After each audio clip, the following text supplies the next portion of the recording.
नमस्कार दोस्तों, मैं मनोवैज्ञानिक सलाहकार डॉक्टर हिना चावड़ा। मेरा 20 वर्ष का अनुभव है। मैंने कई तरह के केस का काउंसलिंग किया है। मुझे कुछ दिनों से अभी कुछ प्रश्न आ रहे हैं और मुझे कहा गया है कि आप हमारे इस कुछ प्रश्नों का उत्तर हमें दें। तो मुझे लगा कि ये प्रश्न केवल इन कुछ लोगों का नहीं है, ये प्रश्न और बहुत लोगों का है। तो मुझे आज ही एक दो वीडियो मेरे पास आया जिसका उत्तर देने के लिए मुझे कहा गया। प्रश्न जो है वो है, विवाह में विलंब क्यों? तो इसमें होता क्या है कि विवाह में विलंब में कारण आप किसको दोगे? लड़की को कारण मानोगे या लड़के को? तो सबकी राय अलग अलग होती है। कई लोग बोलते हैं कि लड़की ज़्यादा नखरे वाली है, लड़की ज़्यादा लड़के छांट रही है। कई जगह आता है कि लड़के ज़्यादा नखरे वाले हैं, लड़के ज़्यादा लड़कियां छांट रहे हैं। तो जो एक तरफा विचार रखते हैं वो एक तरफा ही बोलेंगे कि लड़की ही गलत है या लड़के ही गलत हैं। माने लड़की गलत है तो लड़का सही है, लड़का गलत है तो लड़की सही है। तो मुझे लग रहा है कि ये मुद्दा ऐसा है कि इस पर निष्पक्ष बातचीत होनी चाहिए।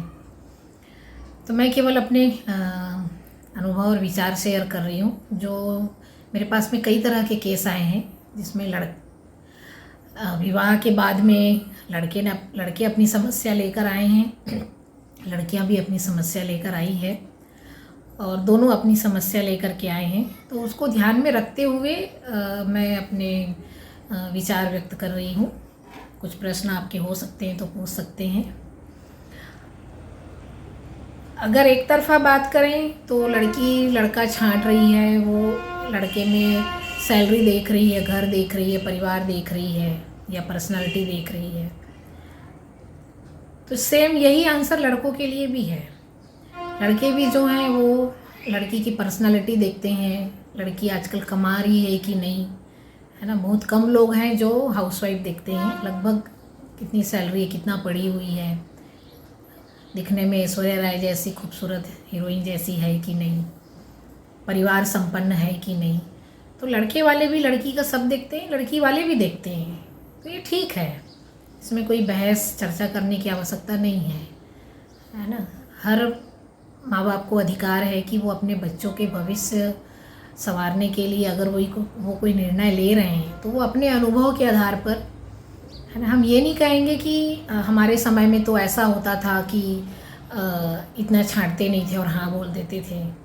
आज के समय में बहुत छांटते हैं, जल्दी हाँ नहीं बोलते। तो ये समय के हिसाब से कई चीज़ें बदली है। पहले लोग सहते हुए माने पूरा जीवन निकाल देते थे। घर में इतने लड़ाई झगड़े, इतना दबाव, प्रेशर, वो बहुत हम जाने। अब देखा जाए तो बच्चे भी अपने माँ बाप को देखते हैं कि वो बहुत खुश नहीं है, कितना कंप्रोमाइज़ करके एडजस्ट करके जी रहे हैं। तो आजकल के बच्चे सोचते हैं कि हम इतना क्यों झेलें, हम इतना एडजस्ट क्यों करें।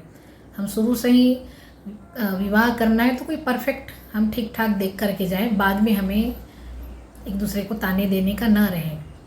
तो ठीक है, यहाँ दोनों पक्ष ठीक है कि लड़के वाले अपने हिसाब से लड़की छांट रहे हैं, लड़की वाले। गड़बड़ी यहाँ पर होती है कि भाई ऐसे में तो छांटते छांटते अगर सब लोग कलर ही छाटेंगे या हाइट साइज ही छाटेंगे तो वो रह जाएंगे। सांवले लोग रह जाएंगे, थोड़े कम हाइट वाले रह जाएंगे, ज़्यादा हाइट वाले रह जाएंगे, थोड़ा हेल्दी लोग रह जाएंगे, है ना, कम पढ़े लिखे लोग रह जाएंगे। वो उसके हिसाब से मैच करेंगे। तो इस तरह से हम देखते हैं कि तो फिर कई लोग जो हैं वो रह जाते हैं। तो अगर ये प्रश्न आता है कि लड़की की उम्र 35 से ऊपर हो गई है, लड़के की उम्र 35-40 से ऊपर हो गई, अभी तक क्यों नहीं हुआ, तो इन्होंने बहुत छांटा है इसलिए, ऐसा नहीं है। अगर किसी की उम्र 35 से ज़्यादा हो गई है या 40 तक हो गई है तो कोई ना कोई कारण है। केवल हम ये ब्लेम नहीं कर सकते कि लोग कितना छांटते हैं। देखो, एक तो अगर आप ज्योतिष से भी मिलोगे तो उनसे भी अगर आप बात करोगे तो कई हमारे ग्रहों का भी खेल होता है कि भाई उनके अभी विवाह में विलंब होना है या उनमें मांगलिक है या उनका ग्रह ऐसा है ना। एक तो ये भी थोड़ा मानना तो पड़ेगा, एक तो ये भी एक रीज़न रहता है। कर्मफल भी रहता है, आपके में विवाह योग है कि नहीं है, आपका विवाह लिखा है कि नहीं। विलम्ब है या जो भी है, तो कुछ ये भी चीज़ें फैक्ट काम करती है। अच्छे अच्छे लोग हैं जो काफ़ी अच्छे पोजीशन पे रहते हैं, दिखने में भी अच्छे रहते हैं, लेकिन उनका विवाह नहीं होता या उनको काफ़ी विलम्ब हो जाता है। तो आप हर जगह ये ब्लेम नहीं कर सकते कि बहुत छांट रहे हैं, है ना। छांटने का काम दोनों कर रहे हैं, इसलिए हम एक को ब्लेम नहीं कर सकते कि लड़की वाले बहुत छांट रहे हैं, है ना। लड़के वाले भी बहुत छांटते हैं, कि बल्कि लड़के वाले को ज़्यादा रहता है कि हर लड़के को ऐश्वर्या राय चाहिए, है ना। और वो लेकिन पेरेंट्स के ऊपर है। मैंने ये भी देखा है कई जगह कि पेरेंट्स बहुत समझदार होते हैं, बोलते हैं बेटा सुंदरता में कुछ नहीं रखा है, लड़की गुणवान होनी चाहिए, परिवार खानदान अच्छा होना चाहिए, दिखने में ठीक हो, हम, है ना, बाकी इतना ज़्यादा मत जाओ। तो वो पेरेंट्स की समझदारी के ऊपर है कि वो समझते हैं कि गुण भी देखें, परिवार भी देखें, बहुत ज़्यादा सुंदरता पे ना जाएं, दिखने में ठीक हो। बच्चे एग्री भी हो जाते हैं और कई जगह नहीं भी होते हैं, देखा सीखी में कि माने दोस्तों के बीच में कि नहीं मेरी वाइफ जो है वो सुंदर हो, ब्यूटीफुल हो। तो ये दोनों के ऊपर है, पेरेंट्स का भी बहुत बड़ा रोल है इसमें।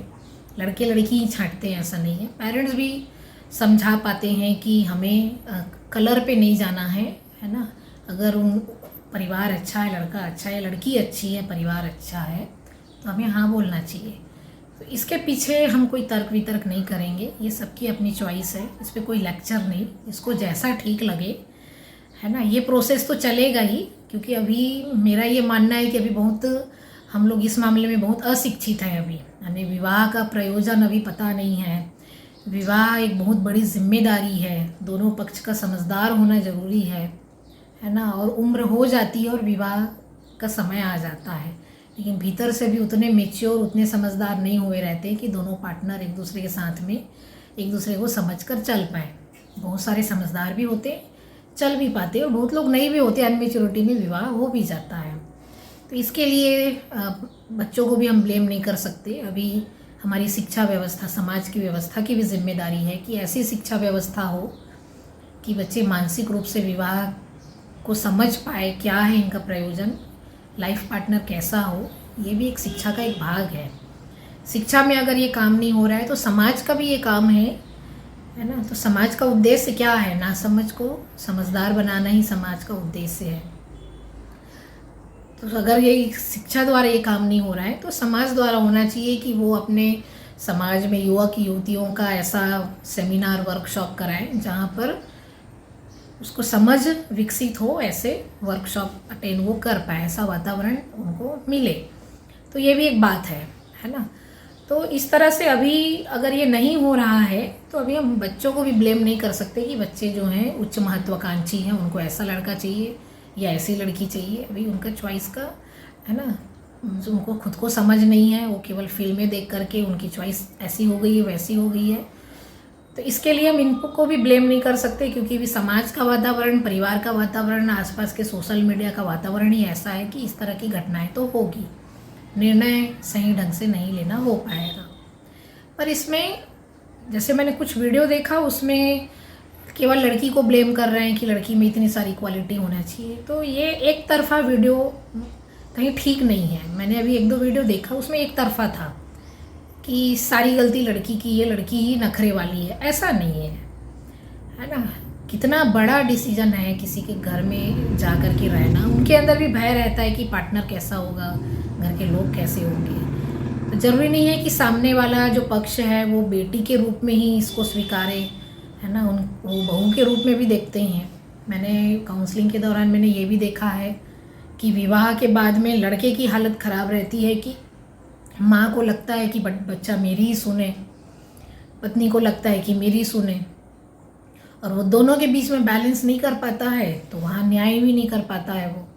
तो उनको ज़्यादा मेच्योर होना, ज़्यादा समझदार होना पड़ेगा कि वो माँ और पत्नी के बीच में बैलेंस कर पाए, दोनों को बराबर प्राथमिकता दे पाए, है ना, या दोनों को समझ पाए, समझा पाए। तो वो चीज़ें नहीं होने पर भी घटनाएं घटती है। खैर, तो इस तरह से एक तो ये प्रश्न आता है कि विवाह में विलम्ब क्यों। तो विवाह में विलम्ब होने के कई कारण हैं, इस पर कोई डिबेट करने से कुछ नहीं होगा। एक, चॉइस, दोनों पक्ष एक दूसरे को नहीं समझ पा रहे हैं, नहीं पसंद आ रहा है। दूसरा, उनके अपने कोई ग्रह नक्षत्र या उनका योग संयोग, है ना, वो भी एक कारण हो सकता है। अब ये बात आती है कि विवाह जो है नहीं होने पर क्या बहुत बड़ा गुनाह हो गया, कोई गलती हो गई? ऐसा नहीं है। हर माता पिता, हर युवक युवती चाहते हैं कि उनका विवाह हो, पूरी कोशिश रहती है, मन जमने पर करते भी हैं, है ना। नहीं होने पर भी आपका भविष्य ख़त्म नहीं होता है, क्योंकि आप पढ़े लिखे अपने पैरों पर खड़े हैं, तो आप अपना भविष्य आगे देख सकते हैं, है ना। अभी ये भी देखने में आ रहा है कि अपने ही समाज के युवक युवती को पसंद ना करते हुए जो लड़का जो है बाहर जॉब कर रहा है, तो वहीं अपनी सहपाठी जिनके साथ वो पढ़ा है, जिनके साथ काम कर रहा है, उनके साथ कर लेता है। तो उनका बाहर अंतरजातीय विवाह का रेशो बढ़ जाता है, तो अपने समाज की लड़कियां रह जाती है। अगर लड़कियां बाहर के समाज में जा रही है तो लड़के रह जाते हैं। तो ये अभी चलेगा, इस पर अभी पकड़ कर किसी को कुछ नहीं कर सकते। हाँ, लेकिन अगर हम ये हर माता पिता ये कोशिश करते हैं कि बच्चा अपने ही समाज में रहे तो वो ज़्यादा अच्छा है, क्योंकि बचपन से आप जिस समाज में रहे हो, जिस भाषा, जिस परंपरा में रहे हो, जिस कल्चर में आप बड़े हुए हो, उसी में हो तो ज़्यादा अच्छा है, क्योंकि उसमें आपको काफ़ी सारा एडजस्टमेंट नहीं रहता है। लेकिन अंतरजातीय विवाह में आपका एडजस्टमेंट बढ़ जाता है ना। आपको वहाँ की भाषा, बोली, वहाँ का वार, पर्व, त्यौहार और भी कई चीज़ें हैं, वो अलग हो जाता है। तो अभी इस पर भी हम डिबेट नहीं करेंगे कि अरेंज मैरिज या लव मैरिज, है ना। अभी बात आ रही थी उम्र की, तो उम्र बढ़ जाता है। लेट विवाह होने के पीछे कारण दोनों ही हैं, लड़का और लड़की दोनों काफ़ी छांटते हैं। छांटना गलत है, मैं नहीं कहूँगी। हाँ, ये पहचानना होगा कि सही पार्टनर का चुनाव कैसे करें। तो आप आर्थिक पक्ष देखोगे, आप पारिवारिक पक्ष देखोगे, वहाँ का संस्कार पक्ष देखोगे, ये स्वाभाविक है। तो इस पर केवल एक तरफा उत्तर देना कि केवल लड़की ही गलत है, वही ज़्यादा छांट रही है, लड़के ही गलत हैं, वो ज़्यादा नखरे कर रहे हैं, ये उत्तर न्यायजनक उत्तर नहीं है, संतुलित उत्तर नहीं है। इसका हम सभी ध्यान रखें, है ना। तो किसी पक्ष को ठेस नहीं पहुंचेगी कि भाई ये केवल लड़की की बुराई कर रहे हैं या लड़के की ही बुराई कर रहे हैं। अगर इस तरह की कोई चर्चा हो रही है तो निष्पक्ष हो तो ज़्यादा ठीक है। तो मेरा सुझाव यही है कि विवाह में विलम्ब होना जो है उसका कारण कुछ भी हो सकता है, इसको इशू ना बनाया जाए। मानसिक रूप से किसी लड़के या लड़की को प्रताड़ित ना किया जाए, है ना। इसमें बड़े लोग तो बोल ही देते हैं कुछ ना कुछ, पर सफ़र बच्चे कर जाते हैं, है ना। उनके अंदर में एक डिप्रेशन शुरू हो जाता है कि माने लोग कह रहे हैं कि तुम ये तुम वो या जो भी है। तो ये इसका जो मानसिक भुगतान जो है वो बच्चे ही करते हैं। तो इस तरह का सोच हम बड़े लोग ना रखें, इस तरह के वीडियो हम ना बनाएं, इस तरह की बातें हम ना करें कि केवल लड़का गलत है या केवल लड़की गलत है। वो भी वीडियो देखते हैं, वो भी सुनते हैं, उनको भी तकलीफ़ होती है कि यहाँ पर केवल हम लड़की वालों को गलत कहा जा रहा है या लड़के वाले को ही गलत कहा जा रहा है, ऐसा नहीं, है ना। अगर बड़े हैं, समझदार हैं, तो निष्पक्ष बातें रखें, निष्पक्ष चर्चा हो, दोनों पक्ष को ध्यान में रख करके करें। भयभीत दोनों पक्ष हैं, लड़की पक्ष भी भयभीत है कि पता नहीं कैसे परिवार हमको मिलेगा, लड़के वाले भी भयभीत हैं कि कैसी लड़की हमारे घर आएगी, हम में समझ पाएगी कि नहीं। बुरा कोई नहीं होता, दोनों अच्छे ही होते हैं। लड़की भी चाहती है शुभ हो, मंगल हो, भविष्य अच्छा हो, अच्छे से रहूं। लड़का भी चाहता है जो भी आए उसका स्वागत है, वो भी खुशी खुशी रहे। तो दोनों बेहतर ही होते हैं, है ना। तो इसलिए इस तरह की बातें, अगर इस तरह की चर्चा अगर कहीं हो रही है तो निष्पक्ष हो, ये मेरी राय है। मैं ये इसलिए बोल रही हूँ क्योंकि अभी मेरे सामने जो कुछ लेख या मेरे सामने कुछ वीडियो आया, उसमें लगभग अभी लड़की के बारे में बहुत नकारात्मक विचार रखते हुए कि लड़कियां केवल पैकेज देखती है, लड़कियां केवल अकेले रहना चाहती, लड़की को माँ बाप नहीं चाहिए, लड़की को ये नहीं चाहिए, वो नहीं चाहिए। तो ये इस तरह का अगर हम इधर बात करेंगे तो उधर भी लड़के वाले भी ऐसे ही होते हैं, है ना। वो भी चाहते हैं कि शादी के बाद हम अलग रहें, माता पिता के साथ ना रहें, है ना। या वो भी चाहते हैं कि लड़की में ऐश्वर्या राय जैसे सुंदर हो, कमाऊ हो, ज़्यादा पैकेज वाली हो, है ना। तो ऐसे फिर डिबेट हो जाएगा, झंझट हो जाएगा। तो हम डिबेट में ना पड़ें, ये ऐसा है वैसा है ना कहें, दोनों बढ़िया होते हैं, दोनों अच्छे ही होते हैं, दोनों शुभ चाहते हैं, दोनों भयभीत हैं, दोनों एक सफल विवाहित जीवन चाहते हैं। इसके लिए हमारी शुभकामनाएं हैं। सबको अच्छा अपने पसंद का साथी मिले, आगे सुखी रहें। किसी कारणवश अगर विलम्ब हो जाता है तो हम परिवार वाले ही उनको ताने देते हैं, ताने न दें, है ना। विलम्ब होने पर हम उनका एक बराबरी में हम खड़े रहें, हम उनका ढाढ़स बंधाएं कि हम हैं, जीवन ख़त्म नहीं होता है विवाह नहीं होने से, उनका पैरों पे खड़ा होना ही उन्हीं को काम आता है। तो एक अच्छी विचारों से जुड़े, अच्छे कर्मों से जुड़े, है ना। बहुत सारे सामाजिक कार्य ऐसे होते हैं, बहुत सारे ज्ञानवर्धक कार्य ऐसे होते हैं जिससे लड़के मेरा तो सुझाव इन युवा युवतियों को है कि केवल विवाह टारगेट न करें। विवाह तो होगा ही, पर साथ ही साथ अच्छे विचारों से भी जुड़े, सकारात्मक विचार की किताबें पढ़ें, वीडियो देखें, थोड़ा जिंदगी को, जीवन को भी समझें कि क्यों जी रहे हैं, सही जीने का क्या तरीका है। तो मन में कोई घबराहट, डर, भय नहीं रहेगा, है ना। विवाह होगा तो बहुत बेहतर रह पाएंगे, नहीं होगा तो मानसिक रूप से संतुलित रहेंगे, है ना। इसलिए अच्छे विचारों से जुड़ना ज़रूरी है, क्योंकि बहुत अच्छे विचार अभी शिक्षा के माध्यम से नहीं दिया जा रहा है। इसलिए ये, जबकि ऐसे निर्णय में जो है ये अच्छे विवाह के बाद में अच्छे विचार ही, सकारात्मक विचार ही हमको इस रिश्ते को निभाने में, बनाए रखने में मदद करता है ना। तो इस तरह से मेरी बातों पर अगर किसी का कोई टिक्का टिप्पणी, कोई प्रश्न है तो मुझे भेज सकते हैं, मुझसे प्रश्न पूछ सकते हैं। उसका स्वागत है। नमस्कार।